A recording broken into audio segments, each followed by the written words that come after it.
Hello students, आज हम लोग यहाँ पर एक क्वेश्चन देख रहे हैं जो कभी किसी कंपटीशन एग्जाम में पूछा जा चुका है और काफी क्वेश्चन आसान क्वेश्चन है। इसलिए अगर आप देखेंगे तो आपके इंटर की जो बुक है उसमें भी ये क्वेश्चन आपको मिल जाएगा, एग्जाम्पल में या फिर किसी एक्सरसाइज में होगा जरूर ये क्वेश्चन आपका। तो देखिए क्वेश्चन कह क्या रहा है हमारा। क्वेश्चन सिर्फ इतना कह रहा है कि आपको फ्लक्स फाइंड करना है क्यूब जो यहाँ पर बना हुआ है उसकी एक साइड से। तो इस क्वेश्चन का मतलब क्या, पहले ये देख लेते हैं।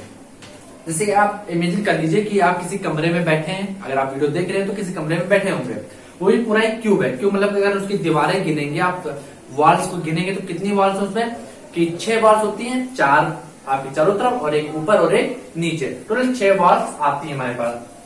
तो उसने आपसे ये कहा है कि एक वॉल मतलब एक दीवार से कितना फ्लक्स निकलेगा। तो फ्लक्स होता क्या, अगर आपको याद अगर हो तो इलेक्ट्रिक फील्ड और एरिया वेक्टर जो होता है उसका स्केलर प्रोडक्ट जो होता है वही हमारा क्या कहलाता है, फ्लक्स कहलाता है।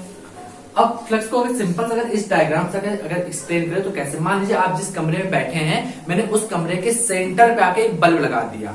अब बल्ब लगाया और उस बल्ब को मैंने जब चालू करूंगा तो आपको दिखेगा कि जो हमें 6 वॉल्स हैं, जो 6 दीवारें हैं, वो 6 की 6 दीवारों पर हमारी लाइटें पड़ रही होंगी। लाइट जो है वो 6 की 6 दीवारों पर आएंगी और 6 की 6 दीवारों पर लाइट अगर पड़ रही है तो इसका मतलब फ्लक्स जो है वो 6 की 6 दीवारों पर पाया जा रहा है। ऐसे यहाँ पर भी अगर जो चार्ज है, अगर इसको अगर हम लोग एक बल्ब की तरह ट्रीट करें तो इसकी जो इलेक्ट्रिक फील्ड लाइन है वो चारों तरफ से निकलेंगी, सभी वॉल्स पे जाएंगी, चाहे वो नीचे हो चाहे वो ऊपर, कोई सी वॉल हो सभी वॉल्स पर इलेक्ट्रिक फील्ड लाइन ऐसे फैलेंगी। इलेक्ट्रिक फील्ड लाइन्स अगर आ गई तो सिंपल सी बात है, एरिया वेक्टर का मल्टीप्लाई कर देंगे तो फ्लक्स हमारा बन जाएगा। तो अगर हम लोग ऐसे 6 की 6 वॉल्स लेके अगर एरिया इंटीग्रेशन करके अगर आंसर बताएं फ्लक्स का निकाले तो उसमें काफी ज्यादा प्रॉब्लम आएगी, मतलब बहुत ज्यादा आपको मेहनत करनी पड़ेगी। तो इस क्वेश्चन को गॉस के नियम से लगाएं तो क्वेश्चन बहुत ही आसान हो जाएगा। कैसे, देखिए फिर से गॉस का नियम क्या कहता है कि चार्ज को केवल आप बंद कर दें, चार्ज बंद हो जाता है तो total flux Q upon epsilon not होता है। तो हमने इस चार्ज को देखा, हमने पूछा क्या चार्ज बंद है, अगर चार्ज ना बंद होता तो हम लोग खुद ही बंद कर लेते, क्योंकि हम लोग को पूरी छूट होती है इस चीज की कि इमेजिनरी सरफेस बनाइए आप और चार्ज को बंद कर दीजिए। लेकिन यहाँ पर तो इस डायग्राम में चार्ज पहले से ही बंद है क्योंकि इस डब्बे के अंदर चार्ज को हमने रख दिया है। अब देखिए चार्ज अगर डब्बे के अंदर रखा है तो मतलब हमारे पास ये छूट होती है कि चार्ज डब्बे के अंदर होना चाहिए, चाहे कहीं पर भी रखा हो, चाहे इस कोने पे हो, कहीं पर किसी भी कोने पर रखा हो, लेकिन चार्ज कहाँ होना चाहिए, बंद होना चाहिए। अब ये चार्ज हमारा बंद है तो गॉस का नियम कहता है टोटल फ्लक्स जो निकलेगा वो क्या आएगा हमारा, सॉल्व करते हैं इसको।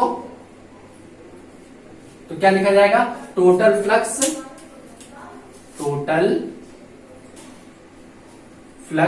हमारा क्या बनेगा, phi equal to Q upon epsilon nought. ये फ्लक्स हमारा निकल के आया, किसके कारण, इस चार्ज के कारण जो चार्ज बंद है। अच्छा, जो टोटल फ्लक्स निकल के आया, ये टोटल फ्लक्स कितनी सरफेसेस ने बनाया होगा, टोटल कितनी सरफेसेस है यहाँ पर, 6 सरफेस हैं, 4 हमारे बगल में और एक ऊपर और एक नीचे, एक क्यूब की टोटल 6 सरफेस होती हैं। तो जो टोटल जो फ्लक्स बना है वो 6 सरफेसेस ने बनाया है। तो यहाँ पर हम लोग लिख सकते हैं total flux due to 6 surfaces, total flux due to 6 surfaces, 6 surfaces के कारण जो टोटल फ्लक्स बना था वो था हमारा कितना, Q अपॉन एप्सिलॉन नॉट। ये फ्लक्स निकला था 6 सरफेस का। एक क्वेश्चन क्या पूछा गया, एक फ्लक्स के कारण एक सरफेस के कारण कितना होगा या फिर एक साइड के कारण कितना होगा। तो सिंपल सी बात है, जो यूनिटी का नियम होता है हमारा एकांक नियम, उससे हम लोग कर सकते हैं। 6 के लिए अगर हमारा इतना है तो 1 के लिए कितना होगा, सिंपल सी बात है। तो flux due to one side या फिर वन सरफेस के कारण जो फ्लक्स निकलेगा वो कितना आएगा, Q अपॉन 6 एप्सिलॉन नॉट। तो ये हमारा आंसर हो गया, सिंपल सा। आप क्वेश्चन देख सकते हैं, गॉस का नियम हमने लगाया और डायरेक्ट हमने पा लिया कि आंसर कितना आ रहा है। 6 सरफेस का फ्लक्स था हमारा Q अपॉन एप्सिलॉन नॉट, तो एक फ्लक्स के कारण कितना आएगा। क्वेश्चन को बदला जा सकता है आपसे, या फिर पेपर एग्जाम में पूछा जा सकता है 2 सरफेस के कारण कितना बनेगा, तो एक सरफेस का कितना है तो 2 सरफेस का कितना होगा, 2 से ऊपर मल्टीप्लाई कर दीजिए तो Q upon thrice epsilon not हो जाएगा। और पूछा जाए 4 सरफेस के कारण कितना होगा, तो 4 का मल्टीप्लाई कर दीजिए। 5 का पूछा जाए तो 5 का मल्टीप्लाई कर दीजिए, तो आपका डायरेक्ट आंसर निकल के आ जाएगा। तो ये क्वेश्चन कभी किसी कॉम्पिटिशन एग्जाम में पूछा गया था। आप देख सकते हैं कितना आसान क्वेश्चन है। गॉस थ्योरम जो होती है वो क्वेश्चन को काफी आसानी से सॉल्व कर देती है। तो चलिए अब एक नया क्वेश्चन लेते हैं और उसको भी सॉल्व करके देखते हैं। चलिए अब एक क्वेश्चन और देखते हैं। यहाँ पर ये क्वेश्चन भी किसी कॉम्पिटिशन एग्जाम में पूछा जा चुका है। क्वेश्चन काफी आसान है, जैसे अभी हमने पीछे वाला क्वेश्चन लगाया था उसी प्रकार ये भी क्वेश्चन हमारा दिया गया है। क्वेश्चन क्या रहा है, पहले इसको पढ़ लेते हैं। Find flux of 1/4 of sphere, मतलब स्फीयर का 1/4 भाग हमें गिवन है और उसके कारण आपको फ्लक्स बताना है। और क्या कह रहा है, if charge is placed in a centre, और चार्ज को कहां पर रखा हमने, सेंटर पर रखा हुआ है। तो फिर से हमने कहा कि अगर निकालना है तो सिंपल सी बात है, सेंटर पर रखा हुआ तो इलेक्ट्रिक फील्ड का जो कॉन्सेप्ट होता है और एरिया का प्रोडक्ट करके फ्लक्स निकाला जाता है, उस कॉन्सेप्ट से भी आप यहाँ पे निकाल सकते हैं। कैसे, आपको डायरेक्ट इंटीग्रेशन लेना है, ई डॉट डीए और कॉस थीटा लगाना है, यह आपका निकल आएगा फ्लक्स। और थीटा का देखा जाए तो ये चार्ज रहा, इलेक्ट्रिक फील्ड इस प्रकार निकलेगी। अगर एरिया वेक्टर देखा जाए तो एरिया वेक्टर भी सेंटर से होके जाएगा, क्योंकि जब भी कोई स्पेरिकल होता है या फिर सर्कल होता है तो उसका एरिया वेक्टर हमेशा सेंटर से होके जाता है। तो यहाँ पर जो एरिया वेक्टर होगा वो भी हमारा सेंटर से होके जाएगा, तो एरिया वेक्टर भी हमारा इसी डायरेक्शन में बनेगा, जिसको कह दिया हमने डीए वेक्टर। ये रहा इलेक्ट्रिक फील्ड वेक्टर। तो दोनों एक दूसरे के पैरेलल हैं, और पैरेलल है तो समझ गए होंगे 0 डिग्री रखा जाएगा। तो अगर लिखा जाए यहाँ पर तो इंटीग्रेशन ई की वैल्यू ई रखा हमने, एरिया डीए हो गया और कॉस 0 रखेंगे तो कॉस 0 का मान 1 आता है। अब ई डॉट डीए के बारे में बात करते हैं। ई हमारा कांस्टेंट है कि नहीं, पहले इसको देख लेते हैं। तो देखिए ये डिस्टेंस आर है, ये डिस्टेंस आर है, ये भी डिस्टेंस हमारी आर होगी। क्यों, क्योंकि ये अगर एक स्फीयर का पार्ट है तो अगर ऐसी लाइनें कई खींची जाएंगी तो ये हमारी एक तरह से रेडियस ही है सारी हमारी, क्योंकि सेंटर से सरफेस तक की जो डिस्टेंस होती है वो ऑलवेज हमसे आपकी रेडियस में काउंट होती है। तो ये जो लेंथ होगी हमारी वो रेडियस ही होगी। तो अगर इस पॉइंट में कहा जाए या इस पॉइंट पर, किसी भी पॉइंट पर अगर आप बात करेंगे सरफेस के, तो वो हमेशा इलेक्ट्रिक फील्ड जो वहां पर निकल के आएगी वो इलेक्ट्रिक फील्ड हमेशा कांस्टेंट होगी। तो ये इलेक्ट्रिक फील्ड हमारी कांस्टेंट है, चेंज नहीं हो रही है। तो इसका मतलब ये कांस्टेंट है, तो आसानी से आप लोग उसको बाहर निकाल सकते हैं। और केवल फिर इतना एरिया वाला पार्ट ले जाएगा और इतने छोटे छोटे एरिया को हम लोग यहाँ पर जोड़ देंगे तो हमारा टोटल एरिया निकल के आ जाएगा। तो इसको लेते हैं इंटीग्रेशन, ई को हमने बाहर कर दिया, इतने एरिया को जोड़ेंगे तो क्या आएगा।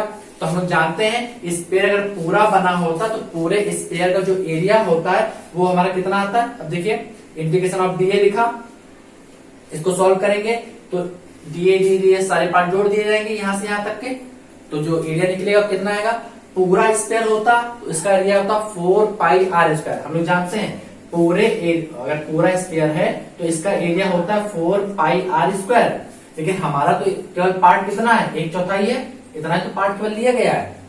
और जो अगर हमारा इतना पार्ट है 1/4, तो हम लोग क्या करेंगे 4 से भाग कर देंगे तो ये कैंसिल हो जाएगा, हमारे बचेगा पाई आर स्क्वायर। तो यहाँ पर पाई आर स्क्वायर बचा।